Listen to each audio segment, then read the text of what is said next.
Israel और फिलिस्तीन के मतभेद की शुरुआत ओटोमन साम्राज्य के खत्म होने के साथ होती है। इस दौरान पूरे यूरोप में राष्ट्रवाद का व्यापक प्रभाव देखा जा रहा था। कई देश टुकड़ों टुकड़ों में बटे थे। राष्ट्रवाद की लहर इन्हें एक कर रही थी। इटली और जर्मनी जैसे देश राष्ट्रवाद के नाम पर एक हो रहे थे। इसका प्रभाव यहूदियों के बीच भी देखने को मिला। राष्ट्रवाद की भावना यहूदी लोगों के बीच भी जगी। उन्हें अपने पवित्र स्थान पर दोबारा जाकर बसने की लालसा उठी। यहीं से ज़ियोनिस्ट आंदोलन की शुरुआत होती है। 19वीं शताब्दी में यहूदियों की यह पवित्र भूमि फिलिस्तीन के नाम से जानी जाती थी। इस दौरान पूरे यूरोप में यहूदी बिखरे हुए थे। उनके साथ यूरोप में काफी शोषण होता आया था। ज़ियोनिस्ट आंदोलन के दौरान शुरुआत में छोटे स्तर पर यहूदियों का पलायन फिलिस्तीन की ओर हुआ। इसके बाद आता है प्रथम विश्व युद्ध का दौर। 1917 में बेलफोर डिक्लेरेशन आया। कई लोगों का मानना है कि बेलफोर डिक्लेरेशन ही वह प्रमुख वजह थी जिसने इसराइल और फिलिस्तीन मतभेद को जन्म दिया। 1917 में प्रथम विश्व युद्ध का दौरान जब ओटोमन साम्राज्य हारने की कगार पर थी, उस समय ब्रिटेन के विदेश मंत्री सर आर्थर बेलफोर ने एक डिक्लेरेशन जारी किया। इस डिक्लेरेशन में इंगित किया गया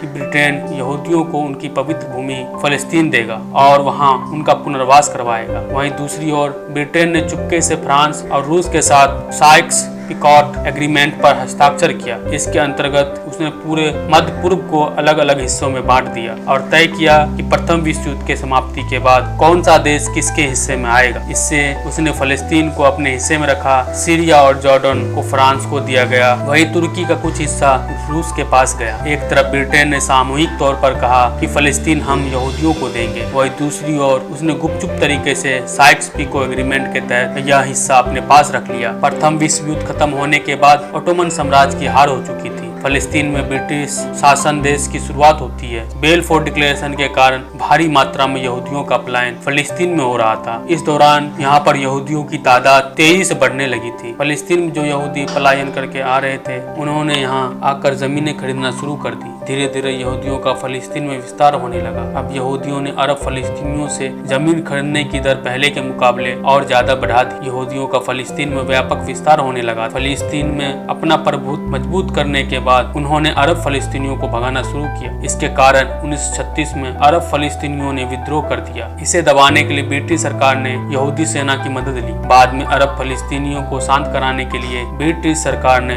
यहूदी माइग्रेशन पर कई तरह की पाबंदियां लगा दी। इसके चलते यहूदी लोग ब्रिटिश सरकार के खिलाफ हो गए और छुप छुप कर उन पर गुरिल्ला हमला करने लगे। इसके बाद द्वितीय विश्व युद्ध की शुरुआत होती है। हिटलर के शासन के अंतर्गत पूरे यूरोप में भयंकर स्तर पर यहूदियों का नरसंहार हुआ। करीब 60 लाख यहूदियों को गैस चैम्बर में डालकर मार दिया गया। यूरोप में रह रहे यहूदियों को महसूस हुआ कि फिलिस्तीन के अलावा कहीं कोई दूसरी जगह नहीं जहां यहूदी सुरक्षित रह सके। द्वितीय विश्व युद्ध के बाद संयुक्त राष्ट्र संघ अस्तित्व में आता है। वहीं दूसरी तरफ यहूदी अरब के लोगों के बीच मतभेद काफी ज्यादा बढ़ गया था। ब्रिटेन इस मसले को हल करने में सक्षम नहीं था, इसलिए उसने यह मामला संयुक्त राष्ट्र संघ में भेज दिया। इस मसले पर संयुक्त राष्ट्र संघ में वोटिंग हुई और नतीजा निकला कि जहां यहूदियों की संख्या ज्यादा है उन्हें इसराइल दिया जाएगा, वहीं जिस जगह पर अरब बहुसंख्यक है उन्हें फिलिस्तीन दिया जाएगा। तीसरा था यरूशलेम। इसे लेकर काफी मतभेद था। यहाँ आधी आबादी यहूदी थी और आधी आबादी मुस्लिम। इसे लेकर संयुक्त राष्ट्र संघ ने अपने फैसले में कहा कि इस क्षेत्र पर अंतर्राष्ट्रीय नियंत्रण लागू हो। यूएन के इस फैसले के फौरन बाद ही नवनिर्मित इसराइल के पड़ोसी देश इजिप्ट, सीरिया,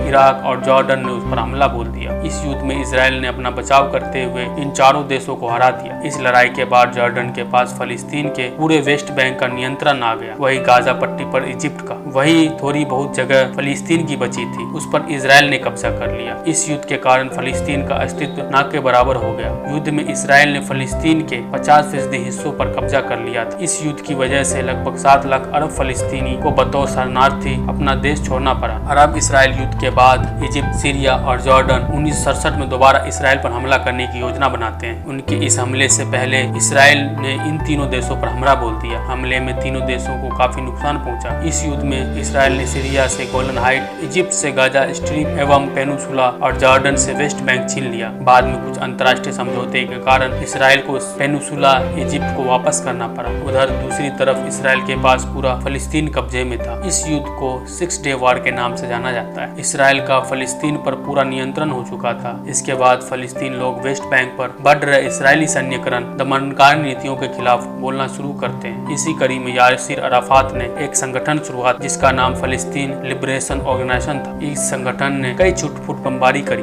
विदेश में स्थापित इसराइली एम्बेसी पर हमला किया, इसराइल के कई विमान हाईजैक किए। इस दौरान इस देश में हिंसा बढ़ने लगी थी। तत्पश्चात एक बहुत बड़ा परिवर्तनकारी दौर आता है। दोनों देशों के बीच शांति स्थापित करने के लिए 1993 में ओस्लो एकॉर्ड समझौता होता है। इसमें यह निर्णय लिया गया कि फलस्तीन इसराइल को एक अंतर्राष्ट्रीय देश के रूप में स्वीकार करेगा। वहीं दूसरी ओर इसराइल ने PLO को फलस्तीनी लोगों का प्रतिनिधि माना। इस समझौते में यह भी निर्णय लिया गया कि फलस्तीनी सरकार वेस्ट बैंक और गाजा स्ट्रिप को लोकतांत्रिक ढंग से नियंत्रित करेगी। इस समझौते के लिए इसराइल के इट्ज़हाक रबिन और फलस्तीन के यासिर अराफात को शांति का नोबेल पुरस्कार भी दिया गया। गौरतलब बात यह है कि समझौता 5 साल के लिए किया गया था। इसके बाद दोबारा समझौता के लिए कैंप डेविड 2000 में इसराइल और फलस्तीन एक मंच पर आए। दोनों देशों के बीच इस समझौते में कोई खास सहमति नहीं बन पाई। इसके चलते यह शांति समझौता टूट गया। तब से लेकर आज तक दोनों देशों के बीच किसी मुद्दे पर सहमति नहीं बन पाई है। दोनों देशों के बीच दोबारा मतभेदों की शुरुआत तब होती है जब कैंप डेविड समझौते के फौरन बाद इसराइली राष्ट्रपति